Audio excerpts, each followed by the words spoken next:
Ainda falando sobre coesão textual, nessa semana a gente vai conversar sobre o outro tipo de coesão, que é a coesão sequencial. Então vem comigo que o vídeo está especial hoje.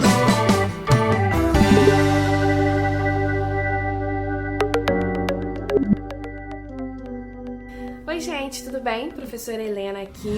Estamos de volta para a gente conversar sobre a coesão sequencial dessa vez, tá? No vídeo da semana passada, a gente já definiu coesão textual e a gente já falou também sobre o primeiro tipo, que é a coesão referencial. Se você não viu, então dá uma olhadinha aqui no card para você ver, porque vai te ajudar bastante também, tá? Para esse vídeo, eu continuo usando como referência esses livros que estão aparecendo aqui atrás. O livro A Coesão Textual, da professora Ingedori Koch, e o livro Lutar com Palavras, da professora Inandé Antunes. Os exemplos foram retirados desses livros, tá bom? Lá no manual do corretor de redação do Enem, eles mostram pra gente essa tabelinha aí, olha, com todos os tipos de coesão que eles listam. E nessa tabela, dividida aí em duas partes, ele já avisa pra gente algumas coisas, olha, o que não é muito legal, o que tem a ver ali mais com a poesia, ele coloca isso ali entre parênteses, nessa partezinha de baixo aí da tabela que você vai ver.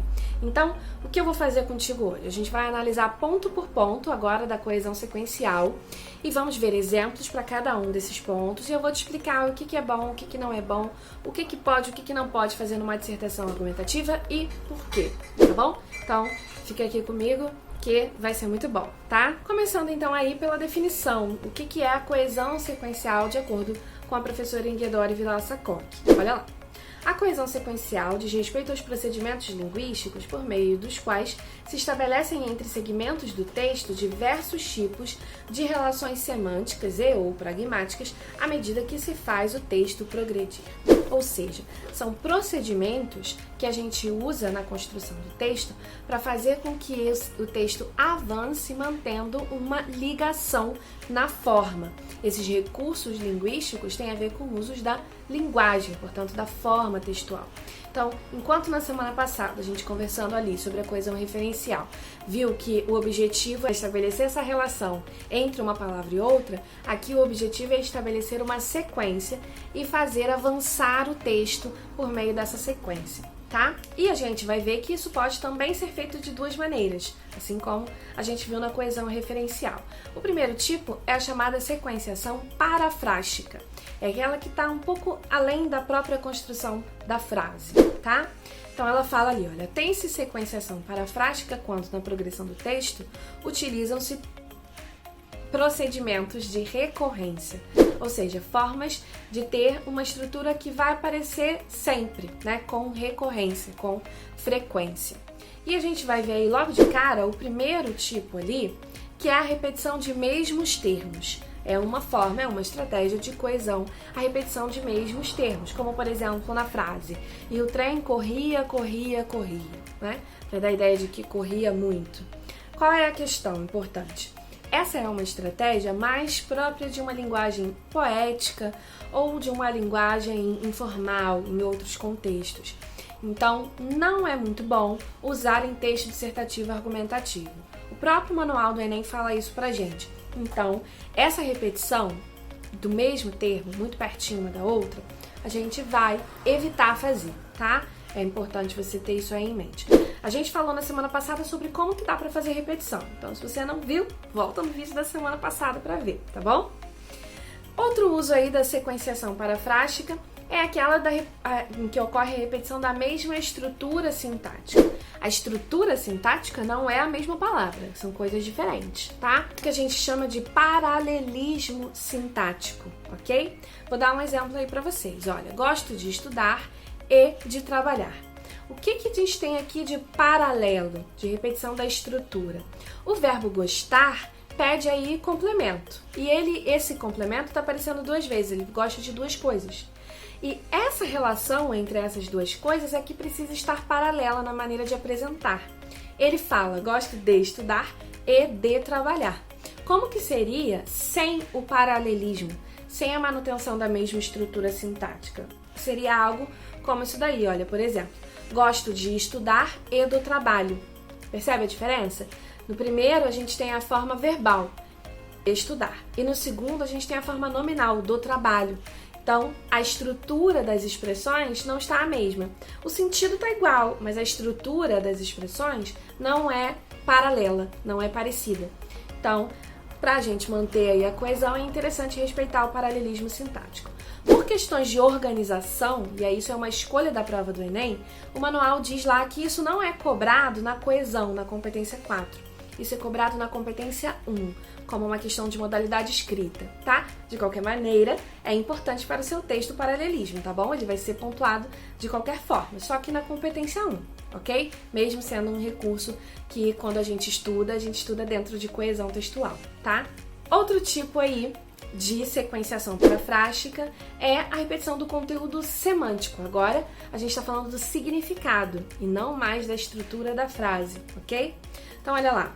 Isso a gente vai fazer por meio do que a gente chama de paráfrase, ok? Nada mais é do que dizer a mesma coisa usando outras palavras. E é muito comum que esse recurso apareça no texto por meio de expressões que exemplifiquem isso, como isto é, ou seja, a saber, tá? Vamos dar uma olhada no exemplo. Em todo enunciado, fala-se de um determinado estado de coisas, de uma determinada maneira.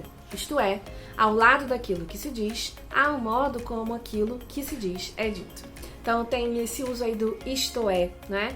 Para retomar e explicar, dizer a mesma coisa que já foi dito, só que agora com outras palavras, tá bom? Outra estratégia que também se encaixa aqui nesse tipo de sequenciação é a repetição de recursos fonológicos, né? Sonoros. Então a gente tem aí, olha, esse exemplo. Um poeminha do Fernando Pessoa. O poeta é um fingidor. Finge tão completamente que chega a fingir que é dor, a dor que deveras sente. Então nós temos aí a repetição, né, por meio da rima. Fingidor, dor, completamente, sente, certo? Essa repetição, essa estratégia também é mais apropriada à linguagem poética. Então é também interessante a gente evitar esse tipo de uso numa dissertação argumentativa, tá? Não cabe aqui no texto dissertativo argumentativo, no que é o propósito desse tipo de texto, não cabe a linguagem poética, tá? Nós conversamos sobre isso quando a gente definiu o que é a dissertação argumentativa, vai aparecer para você, e também quando a gente explicou um pouco mais a competência 2, lá olhando para o manual do corretor de redação, né? O outro tipo de estratégia de coesão sequencial é a chamada sequenciação frástica, que aí tem mais a ver com a própria frase. Olha a definição da professora Inguedol. Série de marcas linguísticas através das quais se estabelecem entre os enunciados que compõem o texto determinados tipos de relação. Então, tem a ver justamente com a relação entre frases, tá? Ou entre orações. Olha lá o primeiro tipo, é a própria manutenção temática, a manutenção do tema mesmo, né? Normalmente isso se dá por meio do uso de elementos do mesmo campo lexical, ou seja, da mesma área de significado. Vamos dar uma olhada no exemplo. O desbravamento de barreiras provocou sérios acidentes na estrada. Diversas ambulâncias transportaram as vítimas para o hospital da cidade mais próxima. Então nós temos aí as palavras acidentes, ambulâncias, vítimas, hospital, que pertencem ao mesmo campo lexical, né? A mesma área ali de significado. Outra estratégia de coesão é aquela que se dá a coesão frástica, né? Aquela que se dá por meio do encadeamento. O encadeamento pode ser de duas maneiras. O por justaposição é o primeiro deles. Como que ele acontece? Ele acontece por meio da relação entre orações mesmo, tá? Podem ser orações normalmente subordinadas, né? Adverbiais ou orações adjetivas, tá bom? Por isso que é tão importante lá na aula de português estudar orações subordinadas. Vocês não gostam, mas é importante estudar, gente, porque elas são usadas na hora da construção do texto, tá? Vamos dar uma olhada no exemplo, olha lá. A democracia tem sido constantemente ameaçada, sem contar o aumento da desigualdade social não só no Brasil, mas também em outros países da América do Sul. Fazendo um balanço de todos os agravantes que foram discutidos sobre essa importante questão, a solução mais plausível é... Tarará, tarará, tarará. Esse exemplo aí foi retirado do próprio manual do Enem também, tá? Reparem, o que a gente tem aqui nessa relação? O uso do verbo aí, no gerúndio, fazendo, iniciando uma oração subordinada adverbial, que faz aí a relação entre a informação anterior e a informação que ele quer dar nessa frase, que é a que começa ali com a solução mais plausível é e etc, certo? Então, é muito importante aqui a gente tomar o seguinte cuidado. O uso de verbos assim, no gerúndio, ou no particípio, ou no infinitivo, eles não podem acontecer de maneira solta, única, exclusiva numa frase. Eles são estratégias de justaposição, portanto, de relacionar uma informação a uma outra que é a oração principal. Então, toma muito cuidado com o uso desse tipo de verbo, principalmente no começo das frases, tá? Eu falo isso muito com os meus alunos lá na consultoria, a gente tem uma consultoria especial aqui no Agora de Cert, e se tiver algum deles aí, eles podem confirmar. Deixa aí nos comentários aí pra gente pra confirmar, que eu bato muito nessa tecla. Tomar cuidado com esse gerúndio, principalmente no começo das frases, tá bom? Então, fica esse alerta aí pra você. Outro tipo de encadeamento é o que se dá por conexão. Nesse encadeamento, a chamada conexão é feita por meio dos operadores argumentativos. O que são os operadores argumentativos? São conectivos. São palavras que conectam uma informação a outra e ajudam a explicitar qual é a relação lógica entre essas informações, ok? Então, a gente vai ver aí um exemplo deles sendo usados numa frase. Olha lá. A vinculação de fake news influenciou o resultado das eleições presidenciais nos Estados Unidos e no Brasil. Em decorrência disso, há uma grande campanha nas redes sociais para a promulgação de leis que punam quem produz e faz circular esse tipo de notícia mentirosa. Então aí, o em decorrência disso, dando essa ideia de consequência, funciona como um operador argumentativo. E aí os operadores podem ser dos mais diversos tipos de relação semântica, né? Ele pode dar a ideia de consequência, como a gente viu aqui, eles podem dar a ideia de causa, de proporção, de finalidade, de tempo e entre outras coisas, tá bom? E aí, uma informação crucial aqui também para você, para te ajudar aí a alcançar a nota máxima na competência 4. No texto do Enem, a gente tem que ter operadores argumentativos dentro do parágrafo, como nesse exemplo aí, entre uma frase e outra dentro do parágrafo, em todos os parágrafos. Além disso, é obrigatório que a gente coloque o operador argumentativo em pelo menos 2 parágrafos no início deles, portanto, relacionando um parágrafo com o outro.